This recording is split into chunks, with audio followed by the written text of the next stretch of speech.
Hello dear students, आज हम सबसे इम्पॉर्टेंट टॉपिक डिस्कस कर रहे हैं मॉलिक्यूलर स्पेक्ट्रा का, दैट इज इलेक्ट्रॉनिक स्पेक्ट्रा।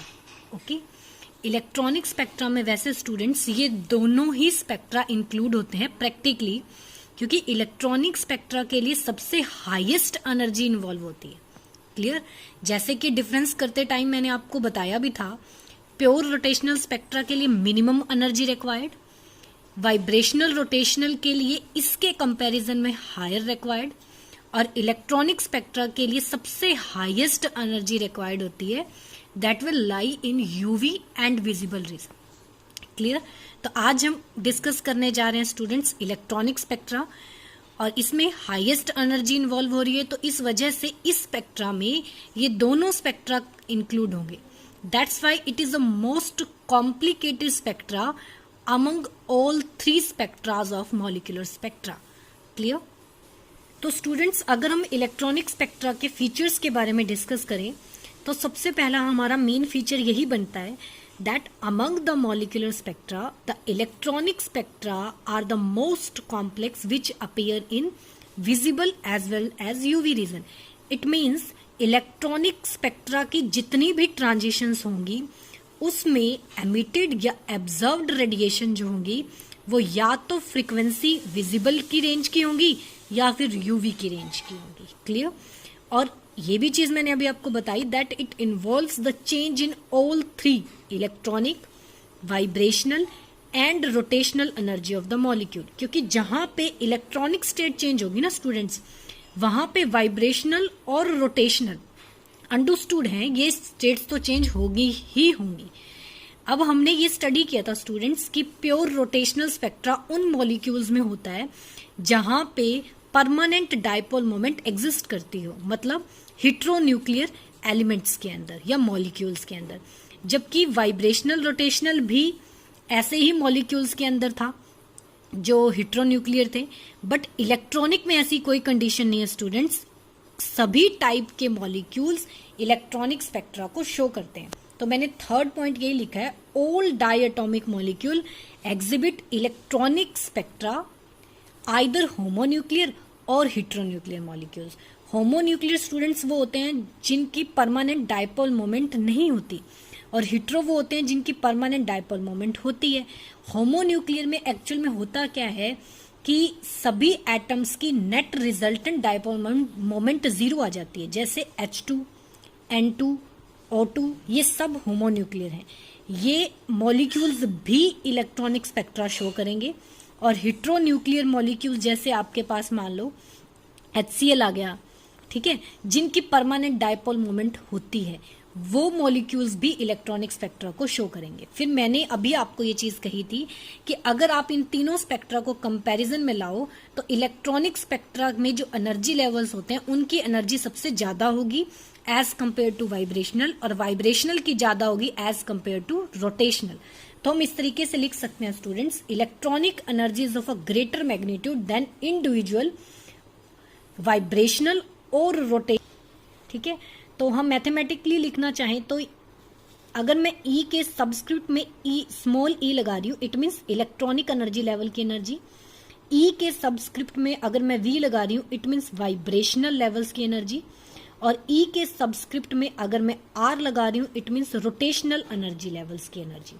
तो इसलिए मैंने इसको ऑर्डर में लिख दिया, डिक्रीजिंग ऑर्डर में लिखा है स्टूडेंट्स की सबसे ज्यादा एनर्जी इन लेवल्स की, फिर उससे कम इनकी, फिर उससे कम इनकी। क्लियर? अब किसी भी क्वांटम स्टेट में अगर मॉलिक्यूल है तो उसकी टोटल एनर्जी इस तरीके से होगी। ठीक है? ये इलेक्ट्रॉनिक एनर्जी लेवल्स, ये वाइब्रेशनल एनर्जी लेवल और ये रोटेशनल एनर्जी लेवल की वजह से है। तो टोटल एनर्जी आपके पास इन तीनों का सम होगी। क्लियर? अब मान लो कोई भी इलेक्ट्रॉनिक ट्रांजिशन होती है। इलेक्ट्रॉनिक ट्रांजिशन का यही मतलब है स्टूडेंट्स कि एक एनर्जी लेवल से, एक इलेक्ट्रॉनिक एनर्जी लेवल से आप दूसरे एनर्जी लेवल पे जा रहे हो। तो इसका मतलब हुआ कि उस टाइम पे जो रेडिएशन एमिट होंगे उनकी एनर्जी कैसे निकालेंगे, कि जिस लेवल से आ रहे हो उसमें से जिस लेवल पे जा रहे हो उसकी एनर्जी माइनस कर देते हैं। तो ये देखो स्टूडेंट्स, मैंने यहां लिखा है the transition between two energy state for which emitted radiation have energy h new. ठीक है?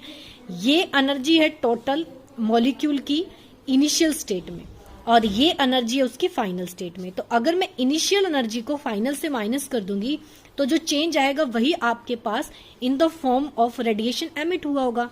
अगर आप फ्रीक्वेंसी निकालना चाहो तो इस पूरी इक्वेशन को h से डिवाइड कर देना। अब मैं इलेक्ट्रॉनिक वालों को इकट्ठा लिखूंगी, वाइब्रेशनल वालों को इकट्ठा और रोटेशनल वालों को इकट्ठा। तो देखो फ्रीक्वेंसी का एक्सप्रेशन बनेगा दिस वन स्टूडेंट्स। मैंने सभी इलेक्ट्रॉनिक, वाइब्रेशनल और रोटेशनल को कलेक्ट कर लिया और उसको h से डिवाइड कर दिया। तो आप ये कह सकते हो it is an frequency of emitted radiation when electronic transition take place. और इलेक्ट्रॉनिक में ही वाइब्रेशनल और रोटेशनल भी हो रही है। अब स्टूडेंट्स बात आती है कि हम इलेक्ट्रॉनिक लेवल को किस तरीके से शो करते हैं। अब मैंने आपको ये कहा था कि रोटेशनल लेवल में गैप इंक्रीज होता है, वाइब्रेशनल में गैप कांस्टेंट रहता है एनर्जी लेवल्स का। तो इलेक्ट्रॉनिक लेवल्स में क्या होगा, अब हम थोड़ा सा उसके बारे में देखते हैं और सिलेक्शन रूल देखते हैं। स्टूडेंट्स हम इलेक्ट्रॉनिक्स लेवल जो होंगे, इलेक्ट्रॉनिक एनर्जी लेवल, उनको स्मॉल n से डिनोट करेंगे। जैसे कि आपको ध्यान है वाइब्रेशनल एनर्जी लेवल्स को हम v से डिनोट करते हैं, रोटेशनल को कैपिटल J से डिनोट करते हैं और इलेक्ट्रॉनिक लेवल्स को हम n से डिनोट करेंगे। अब हमने स्टूडेंट्स तो अब हम गैप की बात करते हैं। तो हमने ये चीज देखी ध्यान से, अगर आपने पढ़ा हो तो प्योर रोटेशनल स्पेक्ट्रा में आपके पास जैसे जैसे J की वैल्यू इंक्रीज हो रही थी तो रोटेशनल एनर्जी लेवल के बीच का गैप जो था वो इंक्रीज हो रहा था। वाइब्रेशनल में कांस्टेंट रह रहा था क्योंकि E जो है वो डायरेक्टली प्रोपोर्शनल था V के। जबकि इलेक्ट्रॉनिक में अगर आप ध्यान से देखो तो बोर एटॉमिक मॉडल में हमने डेरिवेशन की थी हाइड्रोजन एटम के लिए, बाद में इसको जनरलाइज सभी मॉडल्स ने किया है, जो इसके बाद जो और ज्यादा सक्सेसफुल मॉडल आए हैं सभी सिस्टम का मतलब कि अदर देन हाइड्रोजन एटम्स भी जो और एटम है, जैसे सोडियम हो गया, मैग्नीशियम है, लिथियम है, ये जितने भी पीरियोडिक टेबल में आप देखते हो कि एनर्जी जो इलेक्ट्रॉनिक लेवल्स की है that is inversely proportional to the square of the principal quantum number. It means students as n increases, n क्या है यहाँ पे, प्रिंसिपल क्वांटम नंबर है जो आपको ये बताता है कि आप कौन से इलेक्ट्रॉनिक एनर्जी लेवल की बात कर रहे हो। तो इलेक्ट्रॉनिक एनर्जी लेवल के बीच का गैप डिक्रीज होता जाएगा, ध्यान रखना, ठीक है। आई रिपीट, इसमें गैप इंक्रीज होगा, इसमें गैप कांस्टेंट रहेगा और इसमें गैप डिक्रीज होगा, ठीक है। अब हम अगर सिलेक्शन रूल की बात करें तो स्टूडेंट्स प्योर रोटेशनल स्पेक्ट्रा में डेल्टा J में +-1 का चेंज आना चाहिए था। वाइब्रेशनल स्पेक्ट्रा में डेल्टा V में +-1 का चेंज आना चाहिए। बट स्टूडेंट्स इलेक्ट्रॉनिक स्पेक्ट्रा में n में कुछ भी चेंज आ सकता है, एनी इंटीजर, ठीक है। Means +2, +1, +3, +4, -1, -2, anything. अब मैं आपको ये थोड़ा सा शो करती हूँ स्पेक्ट्रा, जिससे आपको थोड़ा क्लियर होगा डायग्राम के थ्रू। ये देखो स्टूडेंट्स, मैंने इस तरीके से ये इलेक्ट्रॉनिक एनर्जी लेवल्स बनाए हैं और जैसे जैसे n की वैल्यू इंक्रीज हो रही है तो इस गैप को मैंने डिक्रीज होते हुए दिखाया है, क्लियर। तो इस तरीके से है और सिलेक्शन रूल यही है कि n में कितने का भी चेंज आ सकता है, 1, 2, 3, एनी इंटीजर, ठीक है। मीन्स जो आपका मॉलिक्यूल है वो 3 से 1 पे भी आ सकता है, 3 से 2 पे भी आ सकता है, 5 से 1 पे भी आ सकता है, 7 से 1 पे भी आ सकता है, ठीक है। इस टाइप से सभी पॉसिबल ट्रांजिशंस उसमें अलाउड हैं। वहां ऐसा कुछ नहीं है कि गैप जो है n के बीच का वो 1 का आना चाहिए, 2 का, एनीथिंग। तो यहाँ पे आपको बल्कि ज्यादा फ्रीडम मिलती है कि आप एनर्जी लेवल में कोई भी ट्रांजिशन शो कर सकते हो। देखो अभी मैं आपको शो करके दिखाती हूँ। ये देखो स्टूडेंट्स, मैंने ट्रांजिशन शो किए, बट आप इसमें ध्यान से देखो मैंने दोनों तरफ एरो लगाया है, ठीक है। या आप ऐसे कर सकते हो कि एरो कहीं मत लगाओ, एक सिंगल लाइन दिखा दो, ठीक है।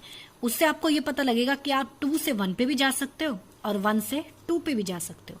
लेकिन अगर सिर्फ आप ये वाला एरो लगाते हो तो इसका मतलब है कि आप सेकंड से 1 पे आ रहे हो, that is known as emission spectra. और अगर आप सिर्फ ये वाला एरो लगाते हो तो इसका मतलब आप 1 से 2 पे जा रहे हो, दैट इज एब्जॉर्प्शन स्पेक्ट्रा। अब मैंने दोनों तरफ एरो लगाओ या दोनों में से किसी तरफ भी मत लगाओ, इसका मतलब है आप दोनों ट्रांजिशन को डिस्कस कर रहे हो स्टूडेंट्स। तो अगर आप इसमें देखो तो 1 का चेंज आ रहा है, अगर ऊपर से नीचे जाओ चाहे नीचे से ऊपर तो मैंने लिख दिया +-1 का चेंज। और अगर आप इस ट्रांजिशन में देखो तो 3 से 1, 1 से 3, 4 से 2, 2 से 4, इसमें +-2 का चेंज। और अगर आप इस ट्रांजिशन को देखो तो 4 से 1, 1 से 4, 5 से 2 या 2 से 5। तो इसमें कितने का चेंज आ रहा है स्टूडेंट्स? ±3 का चेंज आ रहा है। तो इस तरीके से हम ट्रांजिशंस में कितने का भी चेंज कर सकते हैं, but that should be integer. Clear? +-1, +-2, +-3, so on आप ट्रांजिशन शो कर सकते हो। स्टूडेंट्स, ये मैंने सिर्फ इलेक्ट्रॉनिक लेवल दिखाए और इलेक्ट्रॉनिक ट्रांजिशन दिखाई। एक्चुअल में एक इलेक्ट्रॉनिक लेवल में नंबर ऑफ वाइब्रेशनल लेवल होते हैं और एक वाइब्रेशनल लेवल में नंबर ऑफ रोटेशनल लेवल होते हैं।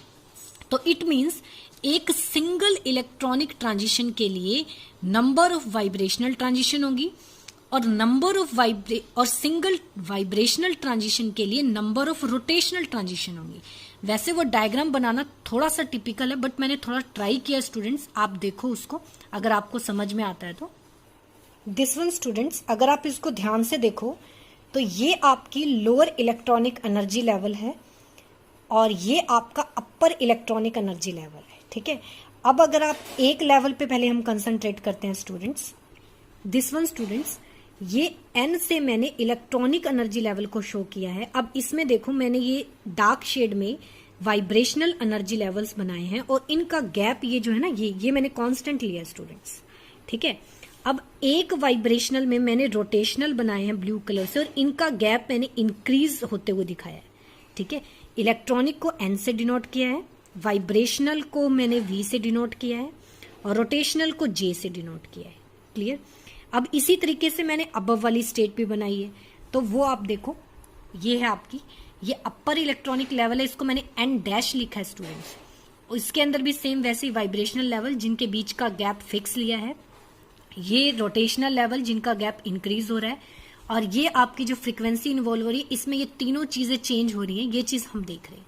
ठीक है, अब स्टूडेंट्स बात ये आती है कि मैंने ये कहा था कि जब आपके पास इलेक्ट्रॉनिक ट्रांजिशन होगी तो N में कितने का भी चेंज आ सकता है, इसीलिए मैंने यहाँ N लिखा है तो यहाँ N' लिखा है। मीन्स जरूरी नहीं है कि इसकी वैल्यू अगर 2 है तो इसकी वैल्यू आपके पास 3 होगी।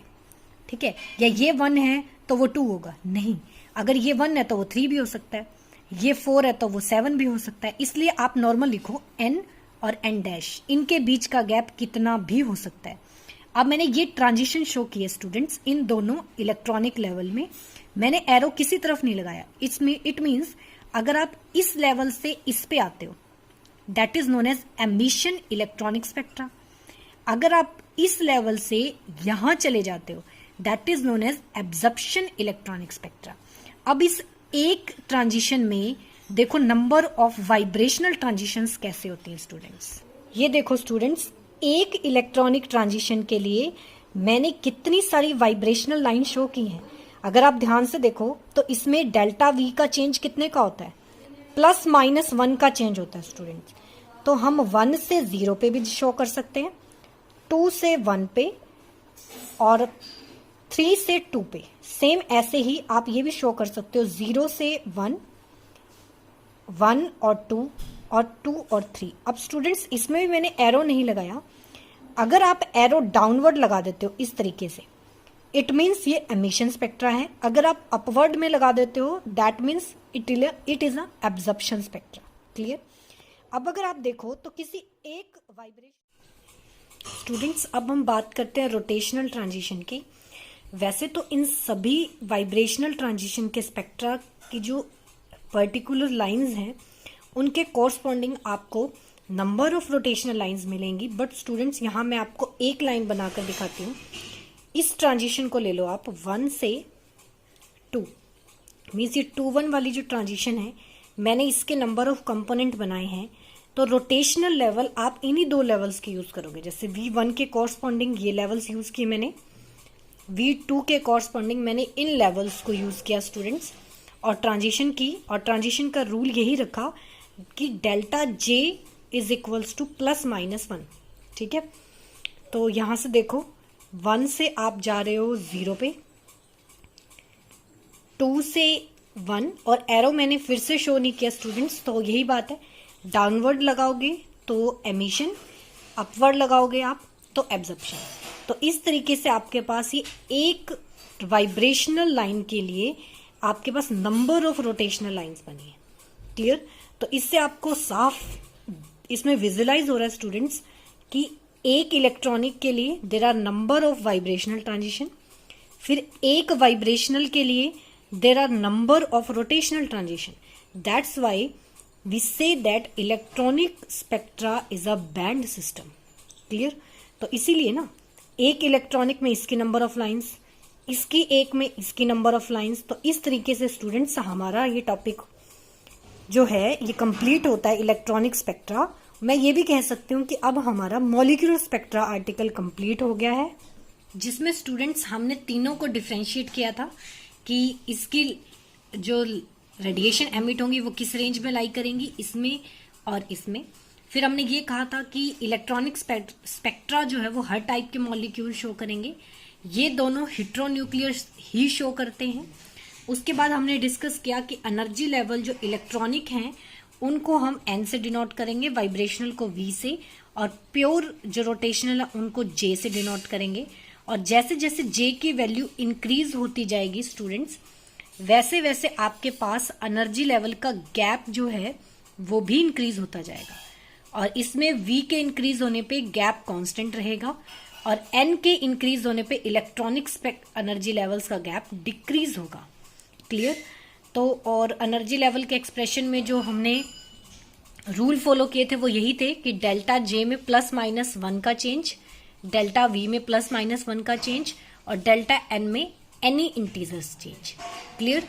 तो स्टूडेंट्स अब हमारा इलेक्ट्रॉनिक, वाइब्रेशनल और pure rotational spectra, in short में कहूँ तो हमारा मॉलिक्यूलर स्पेक्ट्रा का आर्टिकल कंप्लीट हो चुका है. आप इसको अच्छे से कर लेना, कोई डाउट हो तो मुझसे डिस्कस कर लेना.